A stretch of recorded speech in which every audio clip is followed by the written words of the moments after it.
Hi everyone, it's Sam, NFTstatistics, and this is your Proof Daily Countdown. We're going to talk a lot about art today. Got some cool things happening in the art world, interesting stats to look at, a couple nice art sales, and some news from Yuga. Again, they're always delivering news, but let's go. First, market overview. Volumes were up a small bit. Unique buyers also up a bit, so that's nice to see, still in that lower range versus where we were a couple weeks ago. Large cap index up about 0.5%, mainly led by World of Women, Cool Cats, a bit of weakness in Azuki. Mid cap was up 2 or 3%. A ton of strength in Opepin, VV Checks. It was really the Jack Butcher ecosystem that led the way there. We'll show some charts in a second. One thing I wanted to show is that returns on flips. So this is basically NFTs that people sell that they bought less than 2 weeks earlier. We've had 3 straight days of positive returns. Not so often you get that recently, so that's good to see. I wanted to see what's driving that. Where are people generating those returns? Which projects? And it's basically all been in Nakamigos and other sides. So not too surprising. We've had big runs over the past 3 days, and that's where the net alpha, the net positive returns have been.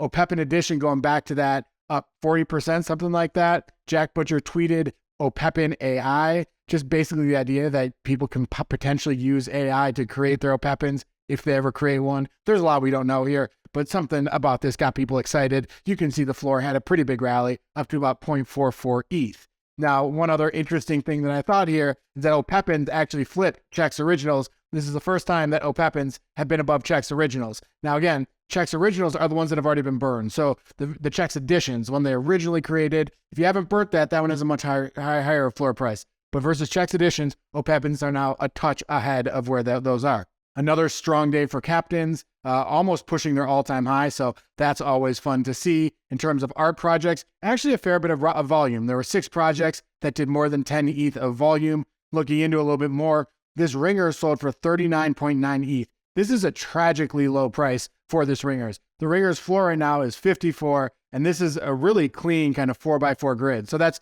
very surprising. I'll tell you, the seller of this is Jenny Dow. Jenny Dow also sold an X copy a couple days ago, which I talked about, for 12.5 ETH, which was well below where their sales have been. So this seller is really just kind of flooring prices and seeking liquidity. Also saw a Gazer sell for 15.69, an Anticyclone for 13 ETH, had a darker background, generally a bit more of a grail trade, so this was well above floor. And then a Meridian, just kind of a nice looking Meridian, sold for 9 ETH, also above floor price. Second thing to talk about, Proof Curated and Evolving Pixels. This is a new initiative from Proof. I wanted to talk about it. I think it's pretty cool. Here's the tweet introducing Proof Curated, a new curatorial program from Proof with our inaugural exhibition, Evolving Pixels, co-presented with Venus Over Manhattan and curated by Emily Shee. So going over those details, Emily Shee is curating a show, working with art blocks. There's going to be a mint. So there are a bunch of artists. I'll show you those in a second. They're all going to be doing either generative pieces or AI pieces. So each piece will be unique.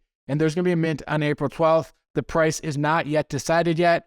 People in the Proof Collective will get priority. Moonbirds will get second priority, as well as people in Grails.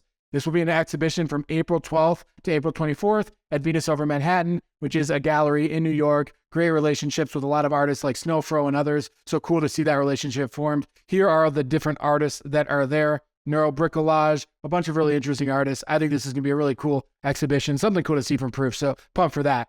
Next thing to talk about, Escher Editions. Escher is basically a platform that's trying to really specialize in editions. So same piece, but multiple editions, so many people can collect the same piece. They are launching tomorrow, season 0. And I said tomorrow, I meant today. This was tweeted yesterday. They're launching today. They already launched. I'm talking to you about something that already happened, I bet, here. But let's just go over what those 3 pieces are. They're dropping 3 pieces with this process. The first is called Burn Season by Pop Wonder, 100 editions at 0.15 ETH. I just think this is really cool. Burn Season, this art, really kind of classic Pop Wonder. If you look at the OpenSea page for Pop Wonder editions, you can see that there are a lot of editions that Pop Wonder has. They are all above that 0.15 mint price, so presumably it's a pretty good price to be getting in. A lot of these are, editions of 100 or 20 or just various numbers, but I think this is a pretty cool piece. Next piece, this one's a little crazy. It's called Big Election Day. Todd Swibick, his online name is Die With Most Likes. 20 editions for 0.369. It also, I believe, comes with like a 12,000 word essay where he wrote an essay about an election system and politics and everyone needing to go to to Indiana in order to vote and a lot of craziness. But that all goes with this art. Here he is talking about both the 12,000 word story as well as the piece. I just wanted to learn a little bit more about Die With More Likes, so I looked at previous pieces he's had. He's had a lot of sales at the 8 to 10 ETH range, kind of all of the similar kind of look and feel, but pretty cool to see.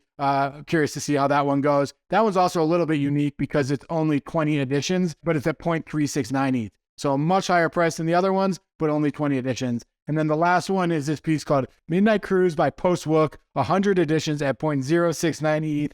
Kind of this cool kind of intergalactic meets Earth type of look and feel to her work. She's had a bunch of sales in like the 3 to 4 ETH range, all with the same look and feel. So pretty cool art here. I'm excited to see how these editions go. Fourth thing to talk about, Yuga Reveals Heavy Metal. A little bit more about this Yuga lore. They've kind of given us a glimpse into what these boxes are going to turn into. Here's the initial tweet. If you look at that picture on the left here, that's what the boxes currently look like. The picture on the right is kind of what they're going to turn into as they become these heavy metals, go from being these power source boxes. They give us a glimpse of all the different types of boxes and what their corresponding heavy metals are going to look like in different shapes and sizes and forms. A couple of the tweets, a couple of things they said. There's a cosmic battle on the horizon. Every heavy needs to evolve into its final form before it's too late. But are the heavies new friends, or should we be wary? Not sure if these are good or bad guys. Basic idea though, gotta get them burned, gotta get them turned into the actual heavy pretty soon. Another quote here from them is that every heavy is unique,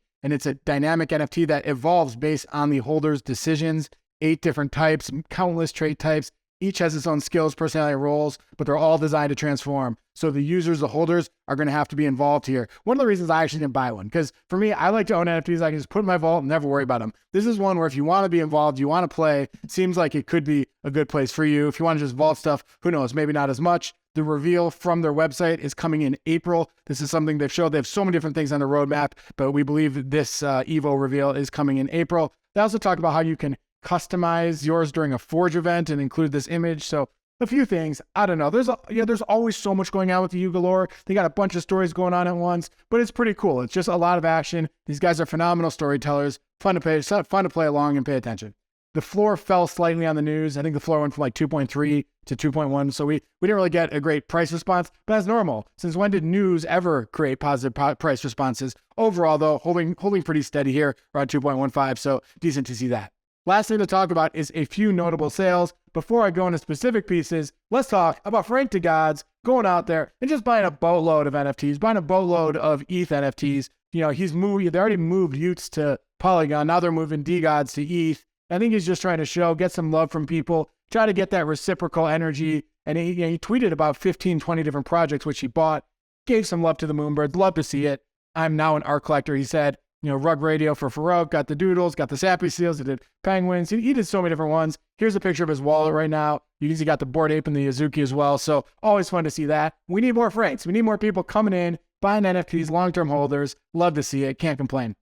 A couple super rare art sales to talk about. First is a primary sale. This one is called Break Free by I Am Laura L. We've talked about her a few times. This was at 8.25. A really nice sale for her. Kind of, it says balloons there, and then you have one person rising in a balloon. Nice imagery, nice kind of imaginative stuff. In terms of her other sales, she's had pieces at 8.6, 9 ETH at 8.6 was the Sotheby's sale, 6.9. So she's had a lot of big sales recently, really up and coming. Nice to see that. Congrats to her as well as the buyer. And then this piece, Overpass by Grant Yoon, this takes us back to Jenny Dow. They sold a 1 of 1 by Grant Yoon for 19.9 ETH. And this is an older one, not quite as dynamic as some of his most recent ones, but Grant Yoon 1 of 1s are trading at crazy prices right now. So to see them sell this at 19.9 ETH, that is clearly like an urgent, get me liquidity as soon as I can price. Here are recent sales. You can see we got 82, 70, 69, 47. So this was a really low price for that secondary sale. But you know what? When you want liquidity, you do what you got to do. Interesting to see that as well. That's all from me today. I hope you enjoyed the show. If you did, give us a like below, comment in the comments, subscribe to the channel. We'll be back tomorrow and every weekday with another show. Have a great day.